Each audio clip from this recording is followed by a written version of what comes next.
Videoclip número 2. En esta oportunidad hablaremos sobre la estructura del planteamiento del proyecto.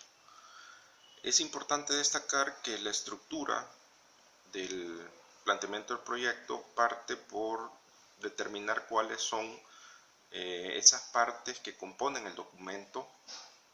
Sin embargo, no existe un estándar internacional aceptado universalmente. Varía según cada uno de los donantes y según los requerimientos que sostiene. Sin embargo, a manera de ejemplo, vamos a plantear cuáles son los elementos principales que no deberían de faltar en un documento de proyecto, sobre todo si se trabaja sobre la base del enfoque de marco lógico. En primer lugar, señalar la importancia del nombre del proyecto, que debe ser corto, breve, claro, conciso y que se sugiere que no supere las 10 a 15 palabras. Luego, la descripción del proyecto en la que contextualizamos el entorno en el cual la comunidad que será intervenida se desenvuelve, tratando de plantear aspectos demográficos, sociales, económicos, políticos, culturales, sin ser tan extensos, pero que permitan a quienes leen el proyecto tener una idea clara sobre cuál es el entorno en el que la intervención se pretende llevar a cabo. En segundo lugar, también es importante destacar que acá en la estructura juegan un rol importante los objetivos, tanto el general como los específicos. El objetivo general es importante en la medida en que nos permite identificar una problemática de desarrollo que requiere que sea intervenida de tal manera que se solvente el problema, pero hay que señalar que un proyecto no puede solventar de manera particular el objetivo general, sino más bien que contribuye a la solución a través de un aporte parcial y que ésta se vincula al trabajo que hacen otras organizaciones que podemos o no conocer mediante proyectos, programas que podemos también o podemos no conocerlos, pero que en definitiva nos dan un marco de actuación y es importante tener eso claro.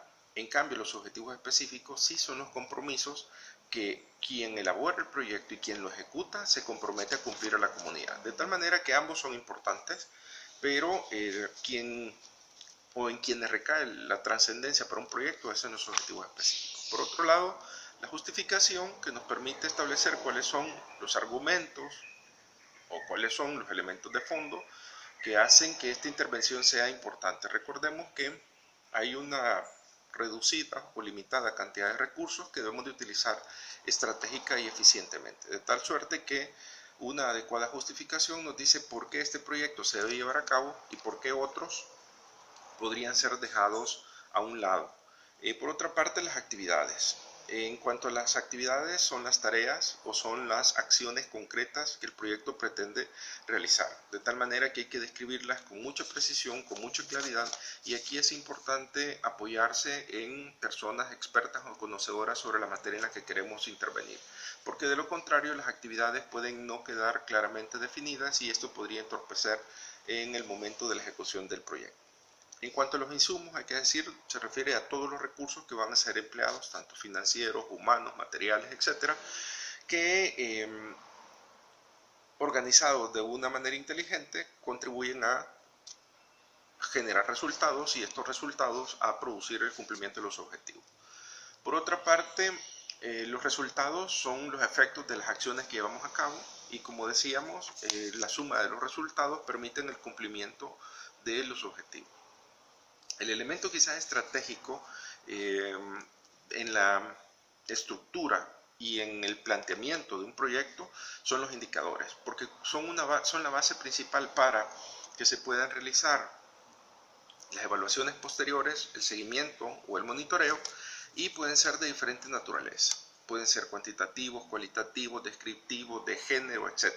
Y deben de establecerse en los diferentes niveles de la matriz del marco lógico, es decir, deben existir indicadores para el objetivo general, indicadores para los objetivos específicos, indicadores para los resultados e indicadores para las actividades. Sin embargo, algunas agencias de cooperación obvian y por lo tanto no incluyen indicadores por el objetivo general por las razones que antes explicaba. En cuanto a las fuentes de verificación, debemos de recordar que existen dos tipos, las fuentes directas y las fuentes consolidadas. Las fuentes directas son aquellos que nos permiten recoger a nosotros de forma llana y directa los datos con los que vamos a corroborar si el indicador se ha cumplido o no.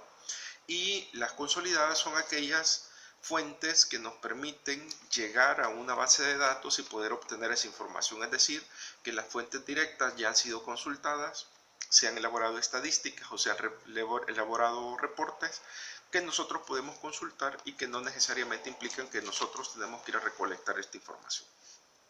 En cuanto a la sostenibilidad, es importante señalar que esta se garantiza mediante la participación de la comunidad, porque en la medida en que la comunidad se involucra, desde el momento en que se identifican las problemáticas con la ejecución, estas personas se van a apropiar del proyecto y van a hacer que se mantenga incluso cuando la intervención ya haya finalizado. Luego, en la estructura del planteamiento también se debe de establecer cuáles son los beneficiarios y la localización física donde el proyecto se va a ejecutar, así como los recursos, ya decíamos, de toda índole. La financiera ocupa un especial apartado porque, como entenderán, se deben de presupuestar los costos y las inversiones que el proyecto requiere. Bien, hasta aquí entonces con el videoclip número 2, esperando de que sea de ayuda para el estudio de esta primera temática en la unidad 3. Buenas tardes.